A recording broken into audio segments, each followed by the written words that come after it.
Hello everyone, I am Jasmine and you are watching a story on my channel Horror Vibe with Jasmine। तो story शुरू करने से पहले आप लोगों से एक रिक्वेस्ट है कि प्लीज़ अगर आपने अभी तक मेरा चैनल सब्सक्राइब नहीं किया तो प्लीज़ मेरे चैनल को सब्सक्राइब कर लें अगर आपको ये स्टोरी पसंद आती है तो चलिए बढ़ते हैं आज की स्टोरी की तरफ। तो ये कहानी है करण की। जब वो करीब 5th क्लास में था तब वो लोग अपने गाँव के पुश्तैनी घर में रहते थे। करण के दादा परदादा के टाइम से वो घर था जिसके 2 फ्लोर थे। ऊपर वाले फ्लोर पर करण और उसके मम्मी पापा रहते थे और नीचे करण के दादा की बहन मतलब उसकी दादी हुई। लेकिन वो करण के पापा को कभी पसंद नहीं करती थी।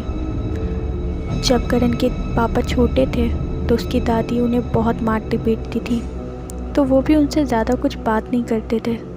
करण के दादा की मौत के बाद उनके रहने का कोई ठिकाना नहीं था और करण के दादा अपनी बहन से बहुत प्यार करते थे, तो करण के पापा ने कभी उन्हें घर से नहीं निकाला। वो बस अपने कमरे में रहती थी, किसी से बोलती चालती नहीं थी। जब करण छोटा था और बिज़नेस थोड़ा अच्छा हुआ तो करण के पापा ने शहर में एक घर ले लिया ताकि वो लोग फ्यूचर में वहाँ सेटल हो सकें। टाइम बीतता गया और एक दिन करण की दादी की डेथ हो गई। उनकी मौत के बाद उस रूम में ताला लगा दिया गया। फिर कुछ टाइम बाद करण की फैमिली शहर में शिफ्ट हो गई। 1-2 साल तक सब अच्छा चलता रहा, सब बहुत खुश थे। लेकिन फिर उसके पापा के बिज़नेस में बहुत लॉस आ गया। हालत इतनी ख़राब हो गई कि उन्हें शहर की सारी प्रॉपर्टी बेचने की नौबत आ गई। उन्होंने वापस अपने गांव जाकर बिज़नेस करने का फ़ैसला किया।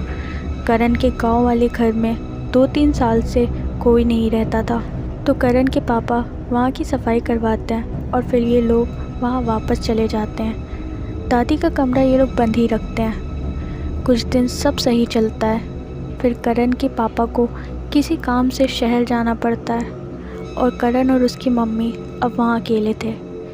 एक रात को करण की आधी रात में आँख खुल जाती है। उसे कुछ आवाज़ें सुनाई देती हैं, जैसे कोई तेज़ी से सीढ़ियों पर चढ़ उतर रहा हो और चीज़ें गिरने की आवाज़ आती है। तो करण जल्दी से अपनी मम्मी को उठाता है। मम्मी मम्मी ये आवाज़ें कैसी हैं? उसकी मम्मी नींद में उठती हैं और कहती हैं कौन सी आवाज़ें, क्योंकि वहाँ पर कोई आवाज़ नहीं आ रही थी। उसकी मम्मी उसे सोने को कहती हैं और करण दोबारा लेट जाता है। पर फिर थोड़ी देर बाद उसे दोबारा वैसी ही आवाज़ें आती हैं। वो अपनी मम्मी को दोबारा उठाता है और कहता है मम्मी प्लीज़ बाहर देख लो, कोई है, आवाज़ें आ रही हैं। उसकी मम्मी बाहर देखती हैं लेकिन वहाँ पर कोई नहीं होता। फिर वो करण को गुस्सा करती हैं, क्या तुम कोई मजाक कर रहे हो, सो जाओ चुपचाप।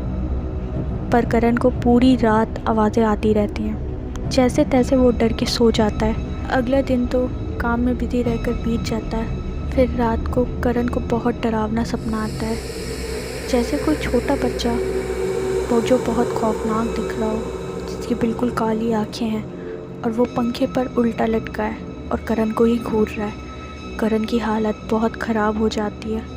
वो अपने आप को हिला भी नहीं पा रहा था। पूरी रात वो सो नहीं पाता और दिन में भी डरा डरा रहता है। तो उसकी मम्मी अगले दिन उसे डॉक्टर के पास ले जाती हैं। वहाँ वो कहते हैं शायद इसे स्लीप पैरालिसिस की वजह से ऐसा हुआ है, जो करण डरावना सपना देखकर अपनी बॉडी को मूव भी ना कर पा रहा हो और ये बच्चा है तो डर गया होगा। आज का दिन उनका उस घर में 5वां दिन था। करण डर के मारे सोया नहीं था, क्योंकि वो सोएगा तो फिर उसको वही सब चीज़ें दिखेंगी। तो उसकी मम्मी भी उसके साथ आज जगी हुई होती हैं। आधी रात को फिर से वो आवाज़ें आने लगती हैं, जैसे कोई चल रहा हो या कोई सामान इधर उधर फेंक रहा हो। और इस बार वो आवाज़ें करण की मम्मी को भी सुनाई देती हैं। वो दोनों उस रात डर से सो नहीं पाते और अगले ही दिन करण की मम्मी उस घर में एक हवन करवाती हैं, क्योंकि वो घर सालों से बंद था, तो जो भी काली शक्ति उस घर में हो वो चली जाए। आस पड़ोस के लोगों ने भी देखा कि इस घर में हवन हो रहा है, तो आकर करण की मम्मी से बातें की और उन्हें कहा आपने सही किया जो हवन करवा लिया। आपका घर तो सालों से बंद था, लेकिन हमेशा यहाँ से तेज़ तेज़ आवाज़ें आती रहती थी, कभी चीखे तो कभी किसी के हंसने की। फिर कुछ दिन बाद करण के डैड भी वापस आ जाते हैं और हवन के पास से वहाँ कोई आवाज़ें नहीं आती, ना ही करण को किसी बच्चे की आत्मा दिखती है और वो पूरी तरह से ठीक भी हो जाता है। अगर आपको ये स्टोरी पसंद आई हो प्लीज़ लाइक और कमेंट ज़रूर कीजिएगा। चैनल भी सब्सक्राइब करना मत भूलिएगा। Thank you so much for watching.